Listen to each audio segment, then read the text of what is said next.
अस्सलाम वालेकुम एवरीवन। आज मैं आप लोगों को एक कहानी सुनाने जा रही हूँ। एंड ये कहानी है हमारे घर की फर्स्ट बिल्ली की, जिसका नाम था पूशू। 2012 की बात है। हमारे घर में दादा अब्बा बहुत सारी लकड़ियों को मंगवा के छत पे रखवा दिया करते थे। फिर कभी अगर मेरी दादी या फूफी चपाती बिरयानी या इस तरह की कोई डिश बनाती थी तो वो बेसिकली लकड़ी वाला जो चूल्हा होता है उसी पे बनाती थी। तो इसी सिलसिले में मेरी सिस्टर फिर सबसे बड़ी बहन ऊपर छत पे गई हुई थी और वहां से वो लकड़ियां निकालने लगी। और इतने में क्या हुआ, वहां पे कोई एक बिल्ली छिपी हुई बैठी थी। और उस बिल्ली ने क्या किया, इनको पंजा मार दिया या दांत लगा दिया, जो भी एक चीज कुछ ऐसा हुआ उनके साथ। एक फन फैक्ट ये है मेरी अप्पी के बारे में कि मेरी अप्पी को कुत्ते बिल्ली और इस तरह के जो भी जानवर हैं उनसे हमेशा से बहुत ही ज्यादा डर लगा करता था। तो एट द टाइम जब उस बिल्ली ने इनको दांत लगा दिया, तो ये जब नीचे आई दादी को बताया तो दादी एकदम से पैनिक हो गई। और फिर क्या हुआ कि दादी ने इनको फिर इंजेक्शन वगैरह या जो भी था इलाज, प्रॉपर इलाज वगैरह इनका होने लगा। फिर कुछ दिन ऐसे ही बीत गए। एक दिन मेरे जो भाई हैं वो घर आए और उनके हाथ में ना एक बिल्ली का बच्चा था, छोटा सा बिल्ली का बच्चा था। ऐसा लग रहा था कि अभी बस जस्ट इसकी आंखें खुली हैं या जो भी है, छोटा सा बिल्कुल था। तो जब वो घर पे लेकर आए तो पहले तो भाई गुस्से वाला मामला हुआ कि क्यों लाए कैसे लाए। जब उन्होंने बताया कि इसकी हालत बहुत खराब थी और इसको कुत्ते मार देते, तो सबका खैर हमारे यहाँ दिल पिघला, क्योंकि हमारे यहाँ पुप्पी लोग और सब लोग, हम लोग जितने भी हैं वो सभी एनिमल लवर रहे हैं। तो फिर उस बिल्ली को घर पे रख लिया गया। अब ये हुआ कि जो मेरी सबसे बड़ी वाली बहन थी, पता नहीं उनके अंदर इतनी हिम्मत कहाँ से आ गई अचानक से कि उन्होंने उसकी देखभाल शुरू की। वो एक छोटा सा शीशी का उन्होंने जुगाड़ किया। और उस शीशी में क्या था कि दूध वगैरह भर के उसको देना शुरू किया अपने हाथ से।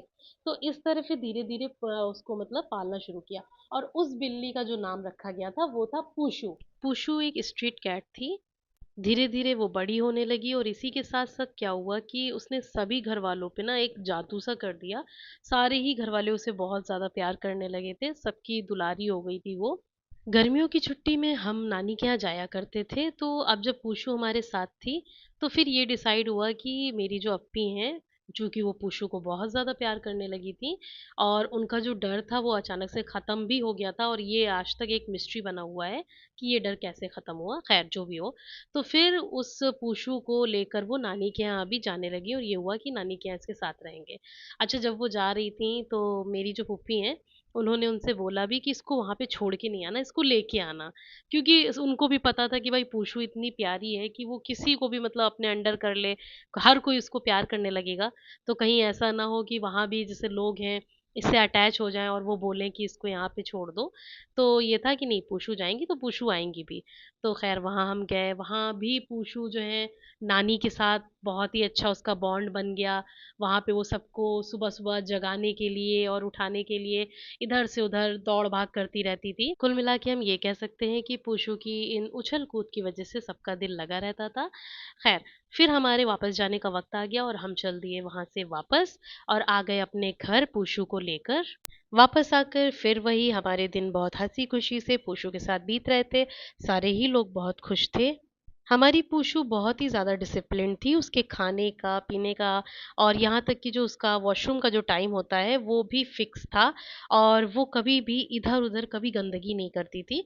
बहुत ही एक मैनर वाली बच्ची वो रही थी। सब कुछ ठीक चल रहा था, लेकिन फिर अचानक से पूशू की तबीयत खराब होने लगी।